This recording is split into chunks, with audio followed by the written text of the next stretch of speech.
Olá, seja bem-vindo à Culturaria da Rê. No vídeo de hoje, a gente vai dar continuidade à leitura do nosso livro do Jean-Pierre Vernant, O Universo, os Deuses e os Homens. Bora lá comigo que hoje a gente vai descobrir a origem do universo. Faça esse vídeo chegar a mais pessoas no YouTube. Deixe seu joinha, se inscreva no canal e ative o sininho. Toda semana tem vídeo novo por aqui. Agora, vamos para o nosso conteúdo. Hoje eu vou começar os comentários e a minha ideia é fazer um estilo um pouco mais solto, né? Um pouco mais leve, assim, e lendo um pouquinho do livro, comentando com vocês, colocando algumas coisas, enfim, e trazendo alguns slides para ajudar a gente a entender esse universo que a gente vai começar a ver a partir de agora. E ele já começa, então, na origem do universo, a gente já está desconfiada que tem sempre quem? O caos, né? O caos, aqui uma imagem, uma representação desse caos, Magnum Caos. E qual é a ideia que está por trás do caos? O Vernant descreve ele aqui como um abismo. Os gregos dizem caos, é um vazio escuro onde não se distingue nada. Então tá tudo lá, é como um lugar sem luz, né? O caos não tem a luz, porque quando a luz se faz, você vê as coisas, por isso que ele é escuridão. E esse caos inicial, então, dentro dele estão todas as coisas que vão começar a surgir. E o que é interessante? A primeira frase que ele fala já dá bem a problemática do caos. O que havia quando ainda não havia coisa alguma, quando não havia nada? O que existia quando nada existia? O caos. Essa é que é a ideia do caos. Ele ainda não é existência. Algo existe quando ele está na matéria. Então eu posso falar que existe uma essência e uma existência. Caos é só essência, ele não tem existência, ele não existe, ele não aparece. E ao mesmo tempo, como ele é essência, como ele é ser, é essência, dentro dele estão todas as coisas. E dessas todas as coisas que podiam surgir ali a partir do caos, que perceba sempre, caos não é bagunça. Exildo até que vai dar essa ideia aí de caos como caótico, bagunçado, né? Mas aqui ele é mais como potência, como início. Quando você vai começar um projeto na sua vida, no início é o quê? É um caos. Não necessariamente uma bagunça, mas uma potência. Pode surgir qualquer coisa. Existem milhares de coisas dentro do caos. E aí, dentro da mitologia grega, a primeira coisa que surge do caos é Gaia. Gaia é a terra. E a terra ela faz um contraponto com o caos. Então ela é uma primeira dualidade. A gente sempre quando fala de mitologia, principalmente do início do universo, a gente vai estar sempre falando de dualidades. É a terra, Gaia, e o caos, que começa esse início. Então eu já tenho do caos que era um nada, eu agora tenho dois, caos e Gaia. Caos não tem limite, Gaia tem limite. Caos é uma noite negra, né? Ele é escuro, ele não tem forma, ele não tem limites. Gaia tem limites, Gaia é densa, Gaia tem forma. Ele dá uma frase aqui que é muito legal. Ele fala que Gaia é o chão do mundo, porque o caos não tem chão, não tem limite. Mas Gaia sim. Ele fala que os homens, definir Gaia como lugar onde deuses, homens e os bichos podem andar com segurança. Uma coisa que não é possível dentro do caos. Então ela surge como essa contraparte. Ela então é a primeira que surge. E nas profundezas da Terra, então, tem o abismo, né? Seria aí o Tártaro. E é interessante a junção que o Vernant faz aqui, que é mais ou menos assim. Você tinha o caos, que era uma imensidão sem forma, escura, sem luz, tal, e surge Gaia, a Terra. E no mais profundo da Terra como é que você descrevia dentro da mitologia aquela parte mais profunda, as entranhas da Terra? Praticamente da mesma forma, né? Nas entranhas da Terra você também não tem uma forma definida, você não sabe exatamente o que tem lá. E aí, nesse profundo da Terra, a gente tem também um pouco de caos. É como se a gente visse um caos dentro de Gaia. E Gaia também tem montanhas enormes que chegam até esse céu profundo, esse horizonte infinito, essa escuridão que também parece o caos. Então, ao mesmo tempo que Gaia parece estar fora do caos, quando você vai vendo a descrição, Gaia está dentro do caos. Olha só que legal. Por quê? Porque a gente é separado, mas é tudo junto e misturado, né? A gente é separado, mas dentro de nós existe a essência também.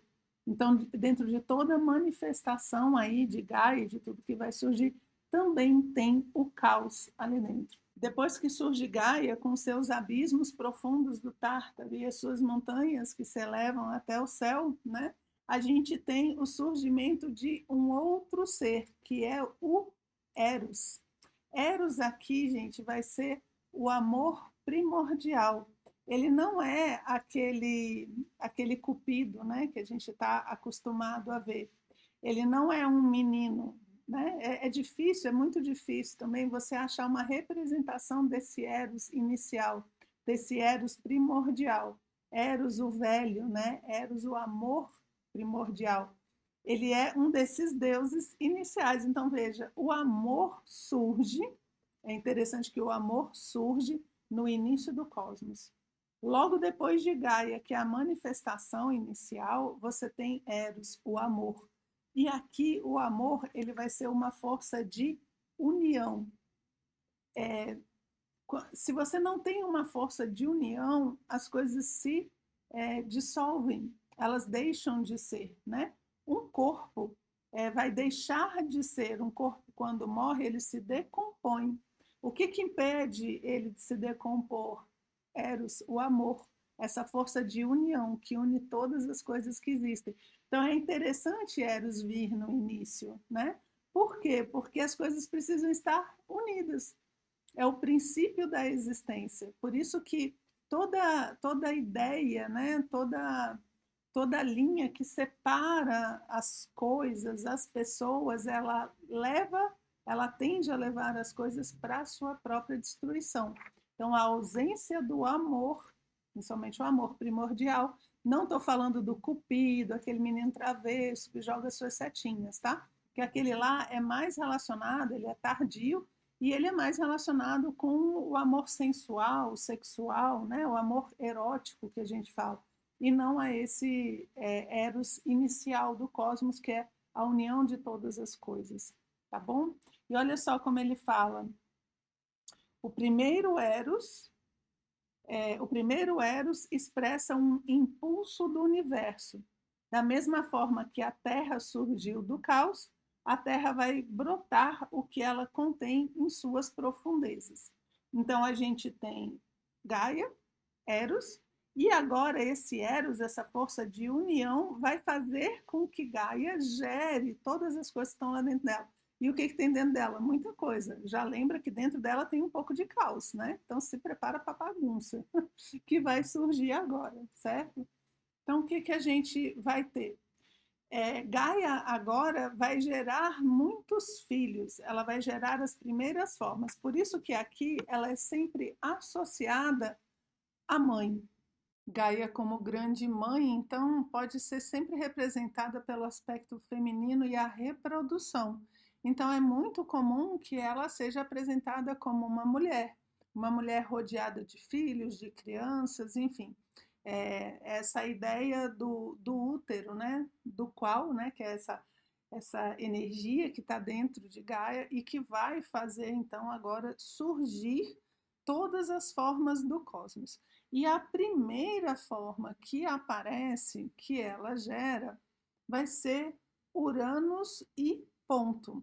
Aqui é uma mosaico, né? Aqui é um mosaico de Uranus. E o que que você pode ver aqui? Você pode ver Uranus, ó, dentro de uma roda do zodíaco. Por quê? Porque Uranus é o céu estrelado. E aqui você tem os filhos, né? Os filhos de Gaia e crianças, provavelmente representando as 4 estações nessa adaptação aqui. E você tem também ponto. Ponto são as águas. Então, aqui nessa imagem, a gente tem também, talvez essa parte aqui de trás, né? Como as águas. E ponto são todas as águas que existem, mas principalmente o mar, principalmente as ondas do mar. E aí, ponto é muito interessante, porque, veja, não é só a terra. O elemento úmido, a água, ele é fundamental para a vida.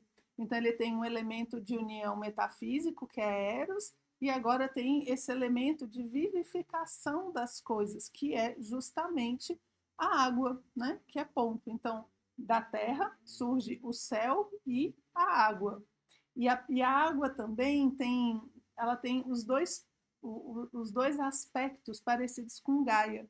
Ele é meio uma dualidade também com Gaia, porque Gaia é rígida, né? É a terra, ela é densa, e a água é flexível, ela é um elemento que penetra em todas as coisas, não é rígido como a terra. E ele também, assim como a terra, tem os aspectos do caos dentro dele. Porque mesmo que por cima, ali na superfície, ele seja, né, tranquilo, claro e tal, na profundeza, né, lá nas fossas abissais, ele também se parece com o caos. Né? No fundo do mar, né, lá nas entranhas do mar, que é quase igual às entranhas, a dizer as entranhas da terra, você também tem o caos. Ponto, tem poucas histórias dele, mas ele aparece nesse momento como um dos elementos que vai permitir agora que Gaia gere seus filhos, ok? Então, o primeiro que ela gera é Uranus, o céu estrelado, ponto, e agora vem uma série de filhos que Gaia vai ter com Uranus. Uranus é o céu e é interessante porque ele cobre a Terra. Ele se deita sobre a Terra, ele se deita sobre Gaia. Eles são do mesmo tamanho. Eles são do mesmo tamanho e não existe um ponto da Terra que não seja coberto por um ponto do céu, um ponto de Uranus. Então, eles são similares, céu e terra, também uma dualidade. Perceba, principalmente nesse início, a quantidade de dualidades que vão aparecendo. Por quê? Porque o mundo é dual, a gente está criando um mundo dual. A consciência surge da dualidade. Eu só sei o que é frio, só sei o que é quente, só sei o que é alto, só sei o que é baixo. O mundo manifestado é um jogo de dualidades e a gente vai ver isso constantemente, né? Então, Urano, céu, ele cobre a Terra e eles começam a ter filhos. Gaia está muito fértil, né? Ela vai reproduzir muitas formas, só que elas não saem, elas não chegam a sair. Por quê? Porque não existe ainda o espaço, porque é o espaço onde as coisas acontecem. Se você imagina assim, ó, eu tenho aqui o livro, certo? Ele não tem espaço, então não acontece nada aqui dentro. Agora, se eu abro, né, se eu tenho um espaço, agora podem acontecer milhares de coisas aqui. Se eu estou assim, fechado, que é como está nesse início, né, céu e terra, não existe nada, mas quando houver um espaço, eu vou ter tudo acontecendo aqui nesse meio. Mas ainda não existe o espaço.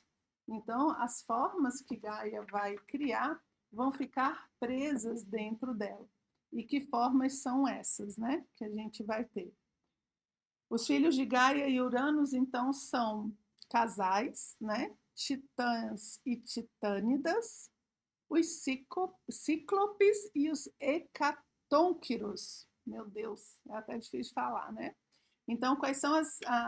veja que é uma junção, um conjunto de seres ainda disformes, violentos, muito fortes, né? Porque eles ainda são as forças iniciais da natureza.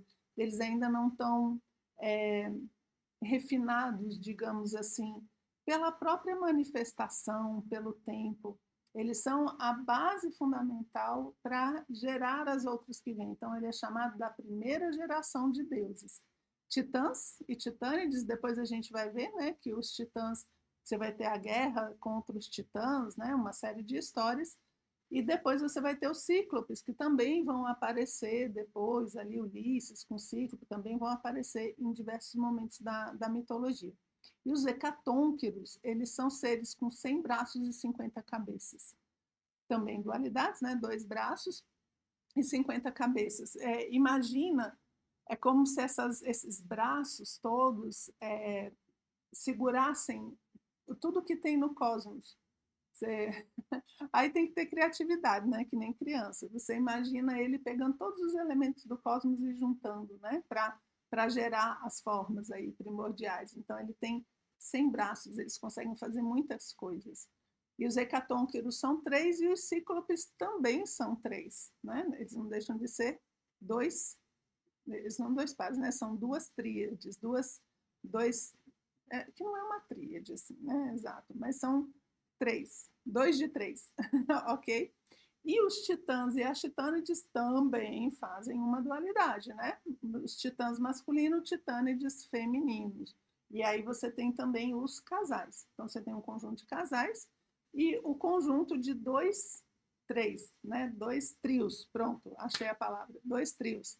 Um trio de cíclopes e um trio de hecatônquiros. E o que vai acontecer? Nesse momento, todos esses seres estão ainda dentro de Gaia. Imagina a confusão, né, gente? Você consegue imaginar a confusão aqui, certo? Quando esse universo vai ser criado, esses seres agora, eles precisam vir, eles precisam surgir. E é nesse momento, então, que a Terra se cansa. Ela vira e fala assim, Uranus, chega, deu, vai-te, não quero mais, né? Não funciona mais. A gente precisa dar um tempo, eu preciso de espaço. E é justamente nesse espaço, quando ela afasta Uranus, ele coloca aqui, quer ver o termo que ele usa? Ele põe aqui, ó, a Terra explode de raiva. Ele põe aqui, ainda não há propriamente luz, pois Urano, ao se deitar sobre Gaia, mantém uma noite contínua. Então, a Terra explode de raiva.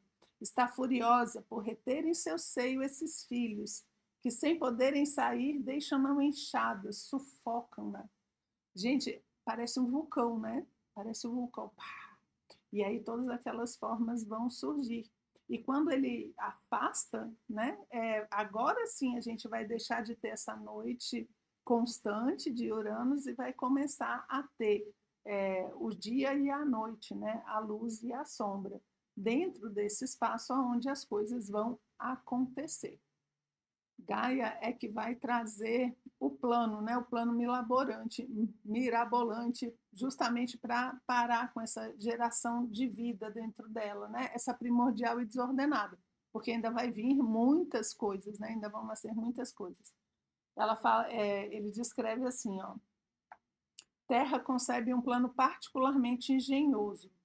Para executá-lo, fabrica dentro de si mesmo um instrumento, um tipo de foice, a harpe em metal branco. Depois coloca essa foice na mão do jovem Crono. Ele está no ventre da mãe, ali onde Urano se uniu à Terra. E o que ele faz? Ele castra o pai, ele castra Urano, justamente, que é essa fertilidade inicial incontida. E quando ele joga o órgão sexual que cai no mar, né, das espumas vai nascer a Vênus primordial também, que é uma outra história que a gente vai ver depois, ok? Porque, agora veja, Cronos, ele de certa forma, a foice, gente, ela não é só uma questão de castrar, num sentido de tirar coisas, né, de diminuir, mas ele tem, a castração, ela tem, a foice em si, ela tem uma ideia de colheita. Você, com a foice, você faz a colheita das coisas. Então, é como se ele estivesse fechando esse ciclo e colhendo agora todas essas formas que vão dar início à próxima geração divina, que é justamente os filhos de Cronos e a sua esposa e irmã Reia. Tá bom? Então, ele fecha esse ciclo de Uranus, formas totalmente desconjuntadas, digamos assim, muito fortes, muito grandes e tudo, ele termina essa fase e vai começar uma outra frase, onde Cronos e Ré, então, vão ser os seres que vão ter os filhos, né? E Cronos, a gente já sabe, né, que Cronos é cronologia, é de onde vem a questão do tempo. Então, em Uranus, a gente não tem o tempo cronológico. O tempo cronológico é filho do tempo mítico. O céu estrelado, onde está o zodíaco, é o mundo metafísico. E desse mundo metafísico surge Cronos, o tempo cronológico.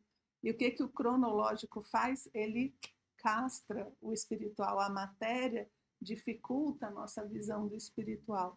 Então agora começa um outro tempo, o tempo de Cronos, que a gente vai ver no livro aqui, que ele vai começar a falar da Terra, o espaço e o céu, e que a gente vai ver no nosso próximo vídeo.